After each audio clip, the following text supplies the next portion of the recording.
छत्तीसगढ़ विधानसभा चुनाव में चुनाव प्रचार अपने चरम पर है। पहले चरण का चुनाव प्रचार कल शाम 5 बजे से थम गया है और दूसरे चरण के चुनाव प्रचार ने जोर पकड़ लिया है। कांग्रेस के तमाम स्टार प्रचारक पूरे प्रदेश का दौरा कर रहे हैं। इस वक्त हमारे साथ हैं उप मुख्यमंत्री छत्तीसगढ़ टी.एस. सिंहदेव साहब। उनसे जानते हैं कि चुनाव प्रचार उनका कैसा चल रहा है। बाबा साहब, पहले चरण का चुनाव अभियान खत्म हो गया प्रचार, अब दूसरे चरण के लिए आप लोग जोर लगा रहे हैं। अभी तक के जितने चुनाव प्रचार कांग्रेस की ओर से हुए हैं, किन प्रमुख मुद्दों को आप एड्रेस कर रहे हैं? लोगों की खुशहाली, उनके परिवारों की आमदनी में बढ़ोतरी हो, ये हमारा पहला लक्ष्य है। और साथ में जो भी सेवाएं हम दे सकें, चाहे वो स्वास्थ्य की हो, शिक्षा की हो, अधोसंरचना की हो, कृषि में सिंचाई की हो, विद्युत बेहतर व्यवस्था की हो, ये सारी सुविधाएं सेवाएं पृथक से मिलें, लेकिन लक्ष्य सबके पीछे एक है, परिवार की आमदनी बढ़नी चाहिए। अभी मैं आपके भाषण को सुन रहा था, पूरा का पूरा भाषण आपका केंद्रित था डायरेक्ट बेनिफिट स्कीम जो आपकी गवर्नमेंट ने चलाया है। कहीं न कहीं आपने जो पिछले बार घोषणा पत्र बनाते समय पूरे प्रदेश का दौरा किया था, उन चीज़ों को आपने हाईलाइट किया है। इस बार चूंकि एक घोषणा पत्र समिति में आप शामिल नहीं थे सीधे तौर पर, कैसा लगता है पिछला घोषणा पत्र और अभी का घोषणा पत्र जो बना है? एक निरंतरता है। जो परिकल्पना हम लोग ने पिछले चुनाव में की थी, अनेकों प्रमुख मुद्दों में आप देखेंगे कि उसमें हम आगे बढ़ रहे हैं, उस बात को हम आगे ले जा रहे हैं। धान के भाव को सुनिश्चित किया, वर्षा ठीक से नहीं हुई तो ऋण माफी की भी बात आई है, स्वास्थ्य के क्षेत्र में सुधार, शिक्षा के क्षेत्र में सुधार, पढ़ाई के क्षेत्र में निःशुल्कता, महिला स्व सहायता समूह के भार को उनको मुक्त करना, जो हमारे बड़े वाहन चालक हैं 66,000 की संख्या है, 726 करोड़ के उनके ऋण और ब्याज को माफ करना, तेंदुपत्ता के भाव को 6,000 तक ले जाना, सबके पीछे सोच और लक्ष्य एक है। बिजली बिल हाफ से माफ करना, उसमें कई प्रशासनिक व्यवस्थाएं और नहीं पटाने की स्थिति में उपभोक्ताओं के ऊपर बोझ बन जा रहा था और एक साथ बिल आता था तो बहुत परेशानी हो रही थी। तो उसको देखते हुए हमने बिजली बिल हाफ के जगह बिजली बिल माफ पे आ गए हैं, जिसमें 52 लाख वर्तमान उपभोक्ताओं में से 41 से 42 लाख छत्तीसगढ़ के उपभोक्ताओं को बिजली निःशुल्क मिलेगी। पिछले बार के घोषणा पत्र के बारे में भाजपा लगातार आरोप लगाती है कि घोषणा पत्र में किए वादे पूरे नहीं हुए। आपके कुछ कोर्ट को आधार बना के भी आपने कहीं बयान दिया था कि 1/3 घोषणा पर अमल हो पाया है। खासतौर पे शराबबंदी को लेकर भाजपा बहुत आक्रामक है। क्या लगता है आपको, इस वादे को पूरे नहीं कर पाने का कोई असर चुनाव में दिखता है क्या? वो आधे बयान को देते हैं। मैंने कहा था कि 1/3 पूर्ण हो गए हैं, 1/3 करीब करीब आधे हैं, करीब करीब पूरे हो गए हैं और बाकी 10-12 बिंदु हैं, जैसे शराबबंदी नहीं हुई तो उसको मैं क्यों स्वीकार नहीं करूँगा। जो हमने घोषणा पत्र में रखा था हम उसको नहीं कर पाए, कई कारण थे, हम नहीं कर पाए, तो उसको हम स्वीकार करके मतदाता के सामने जा रहे हैं। कुछ और बिंदु उसमें थे, पॉलिसी मैटर के बिंदु थे, उसको हम नहीं कर पाए। इंटरजेनरेशनल, हालांकि वो मुद्दा भविष्य काल का है, आज उसको लोग समझ नहीं रहे हैं। इंटरजेनरेशनल इक्विटी, यानी आज हम सारे प्राकृतिक संसाधनों का उपयोग कर लें और कल की पीढ़ी के लिए हम ना छोड़ें, ये एक पॉलिसी मैटर था, तो वो शब्दों में नहीं आया, हमारी सोच में है। तो जो काम नहीं हुए हैं वो इस प्रकार के काम, बाकी 12 देखेंगे पूर्ण हो गए और 12 में से अधिकांशतः पूर्ण हो गए। आधा मान लीजिए कि हमने कहा कि हम बच्चों को बेरोजगारी भत्ता देंगे, तो पूरों को नहीं मिला है, लेकिन बढ़ते क्रम में है, विदाउट लिमिट। उसमें लिमिट नहीं है कि जैसे जैसे पंजीयन हो रहा है और उनकी पात्रता हो रही है, मिलते जा रहा है। हमने कहा था पैसा नियम लाएंगे, पैसा नियम लाए। नियमितीकरण की बात है, वो सुप्रीम कोर्ट के डायरेक्टिव के कारण उलझी हुई है। उन्होंने रोक लगाया है कि नियमितीकरण आप नहीं कर सकते, क्योंकि जो लोगों को आपने संविदा में भर्ती किया वो 1 साल की नौकरी के आधार पे किया, बढ़ा सकते हैं, हटा सकते हैं। उसमें कई लोगों ने भर्ती में भाग नहीं लिया, क्योंकि वो स्थायी नौकरी चाहते हैं। इसलिए सुप्रीम कोर्ट का ये फैसला है वो अड़चन बन गया हमारे लिए। तो ऐसी बातें हैं जो नहीं हुई हैं, अधिकांश बातें हैं जो हुई। शराबबंदी, इस बार कांग्रेस के घोषणा पत्र में शराबबंदी का जिक्र नहीं है, उसको लेकर भाजपा लगातार आक्रामक है। क्या लगता है ये मुद्दा बनेगा क्या चुनाव में?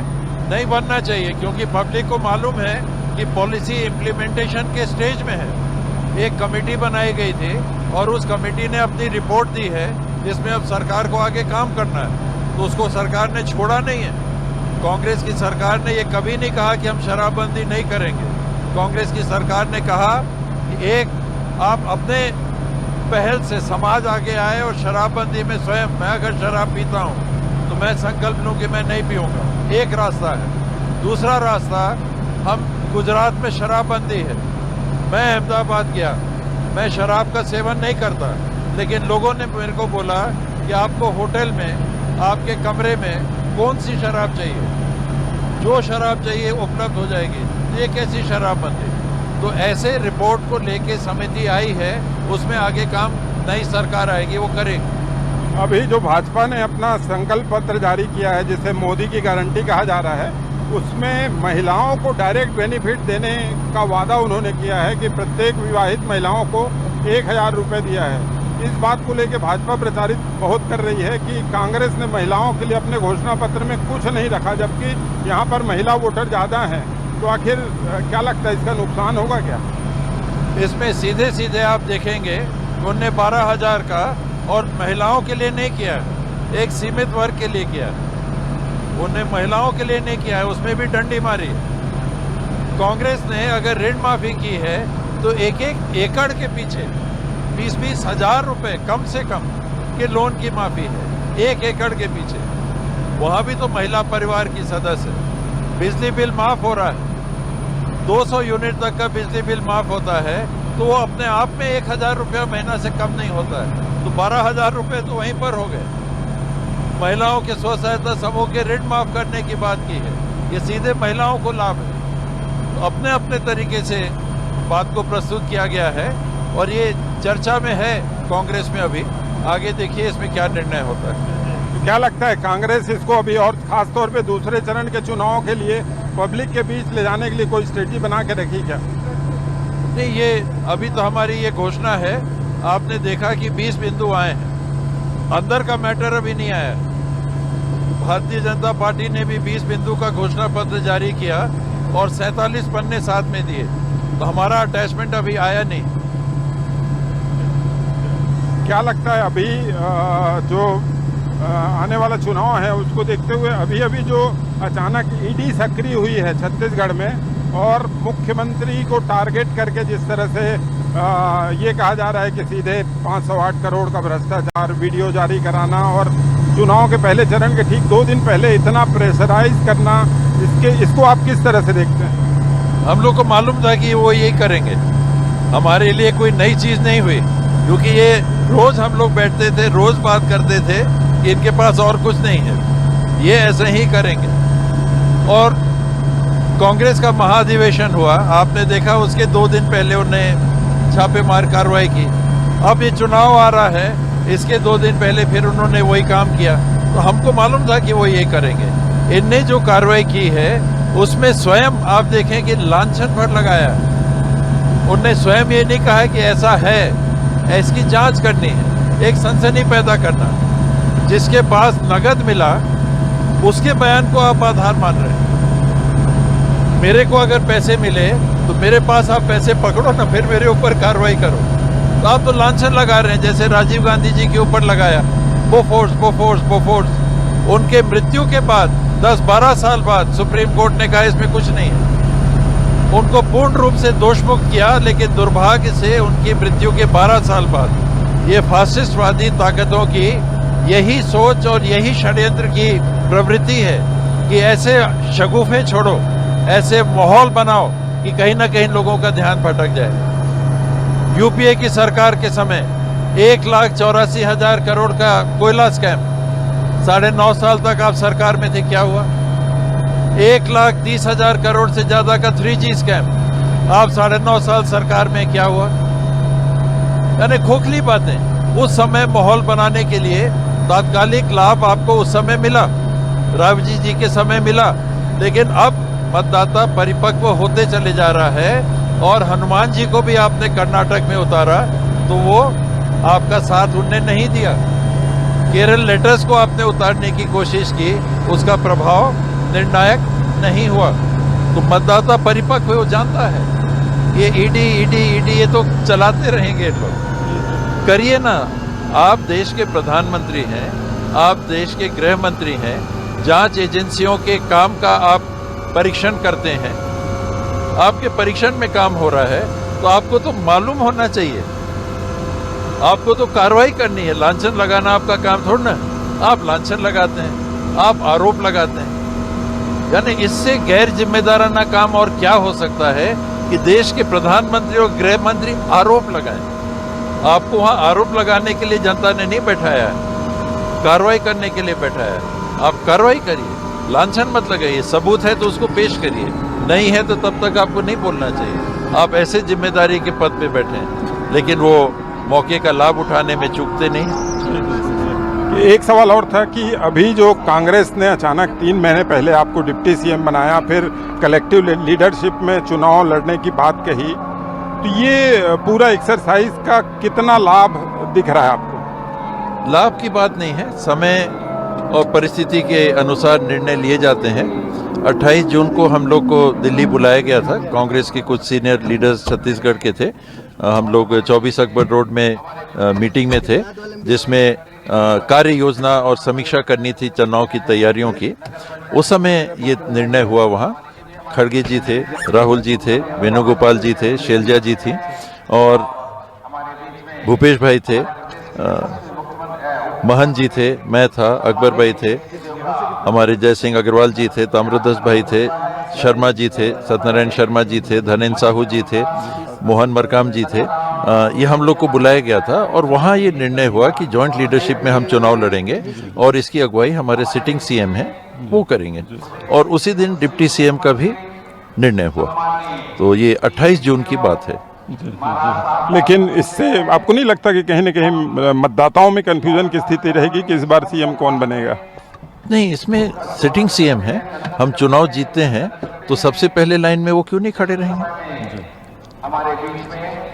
टीम है, एक कप्तान बनाए, टीम का चयन आपने किया, टीम जीती है श्रृंखला, तो बदलने का कारण तो स्वाभाविक है कि लाइन में जब बोर्ड बैठती है चयन करने के लिए तो वो सबकी समीक्षा करती है कि पिछले चुनाव में बाबा साहब ये देखा गया था कि आपको सरगुजा संभाग में अपार जन समर्थन मिला था और ये कहा जा रहा था उसके पीछे वजह ये है कि सबको लगता था कि चूंकि घोषणा पत्र समिति के आप सर्वे सर्वा हैं, इतना अच्छा घोषणा पत्र बनाया और उसी के चलते इतना बहुमत आया कांग्रेस का।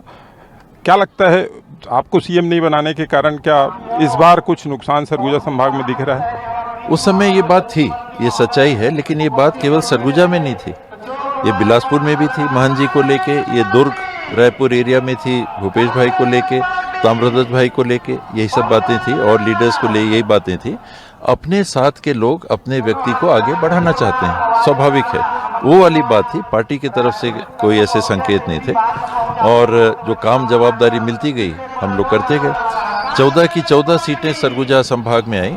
ये आज़ादी के बाद के चुनाव में पहली बार ऐसा हुआ। तो हर बार ट्रिपल सेंचुरी बनाएगा कोई, ये तो संभव नहीं, तो वो तो उम्मीद भी नहीं रखनी चाहिए। अच्छा खेलना है, अच्छा प्रदर्शन देना है और टीम को जीतना है। कभी कोई सेंचुरी बनाता है, कभी कोई सेंचुरी बनाता है, कभी कोई विकेट लेता है, कभी कोई विकेट लेता है। साझा पहल होता है, मिलके एक टीम लड़ती है और परिणाम पे आती है। एक व्यक्ति हर बार सफल होगा, चाहे फील्डिंग में, चाहे बॉलिंग में, चाहे बैटिंग में, ऐसा नहीं होता। इसीलिए वो टीम एकल खेल नहीं है, ये टीम गेम है। हम लोग मिल के काम कर रहे हैं और क्योंकि काफी लोग आपका इंतजार कर रहे हैं, हेलीकॉप्टर लैंड हो गए। बस आखिरी जाते जाते एक छोटा सा, इस बार कितनी सीट का आप आकलन कर रहे हैं कांग्रेस के लिए? हमारे साथी 75 पार की भी बात कर रहे हैं। मुझे निराशा होगी अगर 2/3 से कम बहुमत मिला, क्योंकि काम, बुनियादी काम इस 5 साल में ऐसे हुए हैं जो मैंने 50 साल के राजनीतिक अनुभव में किसी भी पार्टी की सरकार को 5 साल के अंदर करते हुए नहीं देखा। बहुत बहुत धन्यवाद आपका। तो ये थे उप मुख्यमंत्री टी.एस. सिंहदेव साहब, जिनका कहना है कि जिस आधार पर इनकी सरकार ने पिछले 5 साल में काम किया है, खासतौर पर डायरेक्ट बेनिफिट स्कीम की बातें उन्होंने बताई कि इससे जो परिवारों की आमदनी बढ़ी है उससे पूरे प्रदेश में जो है लोगों की स्थिति में सुधार हुआ है। और यही वजह है कि उन्होंने फिर से विश्वास जताया है कि इस बार भी कांग्रेस 2/3 बहुमत से सत्ता में वापस आएगी। कैमरामैन चोला राम यादव के साथ मनोज सिंह बघेल, न्यूज़ 24 मध्य प्रदेश छत्तीसगढ़, रायपुर।